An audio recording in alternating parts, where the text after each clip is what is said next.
बिस्मिल्लाहिर्रहमानिर्रहीम। अस्सलामुअलैकुम। मुझे अल्लाह एक ऐसा बेटा दे जो शाहसवार हो और मुसलमानों का किबला अव्वल वापस ले।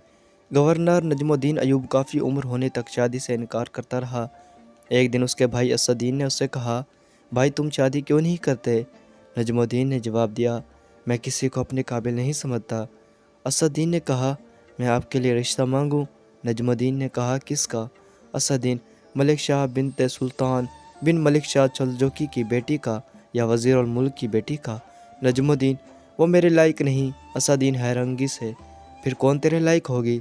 नजमुद्दीन ने जवाब दिया, मुझे ऐसी नेक बीवी चाहिए जो मेरा हाथ पकड़कर मुझे जन्नत में ले जाए और उसी से मेरा एक ऐसा बेटा पैदा हो जिसकी वो बेहतरीन तरबियत करे, जो शाहसवार हो और मुसलमानों का किबला अव्वल वापस ले।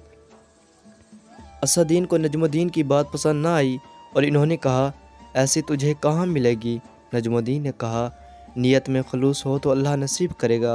एक दिन नजमुद्दीन मस्जिद में एक शेख के पास बैठे हुए थे। एक लड़की आई और पर्दे के पीछे से ही शेख को आवाज़ दी। शेख ने लड़की से बात करने के लिए नजमुद्दीन से माजरत की। नजमुद्दीन सुनता रहा, शेख लड़की से क्या कह रहा है।